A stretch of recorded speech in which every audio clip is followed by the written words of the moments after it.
Don't trust this man. So, I asked you, world, however many, 18 of you, whatever it might be. I wanted you to let me know what you want us to talk about. And we got a couple today on Facebook.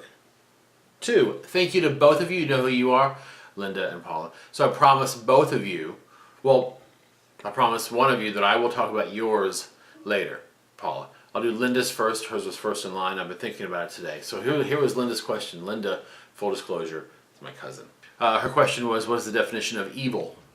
So I actually Googled evil, and I think the definition was, I think it was something about wholly immoral or absent of morality, something like that. I don't know if that's what you were after, though, or not, because I'm sure you have access to Google. It got me thinking about theodicy, which you might have been, Linda, more after the idea of the problem of pain or the problem of evil in the world. Why would a good God allow bad things to happen? I'm really sorry, but I'm going to try to talk about that. I will acknowledge, and I think we all kind of have to acknowledge, bad things happen. I will say this, just a little digression. When bad things happen to good people, it doesn't always mean good people did bad things, right? Doesn't Jesus talk about that? Or the guy who was blind in the Gospel according to St. John?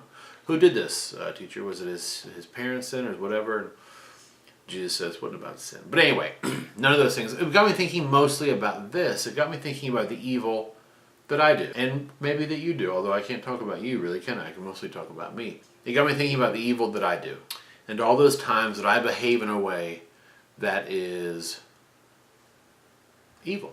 All those times when I put myself before others, and all those times when I ignore the call in Isaiah, prophet Isaiah, Old Testament, major prophet, when I ignore the call to stop doing evil and to seek for justice and to fight for those who've been oppressed. When I live with my eyes and my heart focused on what I want and what makes me feel sort of safe and satisfied and comfortable. And let me say too, so you don't think that I'm talking about some kind of sort of, Mother Teresa go across the globe thing. But this begins, I believe, in my opinion, this believes in our families.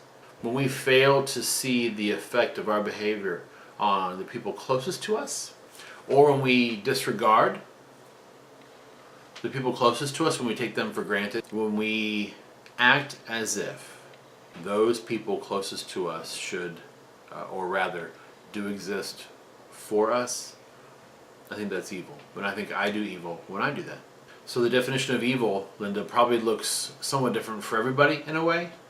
We can all think of sort of grand, large-scale, world-stage evil acts. It wouldn't be hard to bring people to mind, names to mind, things to mind, dates to mind that all represent what the world would agree is evil. But in some way, how much of that can I really control? It's the evil that I do every day. Well, that was good. Glory. So, Linda, I don't know if that's what you're after now. That's what it got me thinking of. So I guess I should add this caveat to my, how would I say this? To my continual request of topics to talk about. Let me add this caveat that if you want me to talk about something, it might become something else when it hits my brain. And I'm sorry for that. I'm sorry for my brain and for what it does. But thank you so much for playing along. And Paula, I promise, I'll talk about yours soon. Okay? So, don't trust this man. My name is Steven. Until then, whenever then is, be well.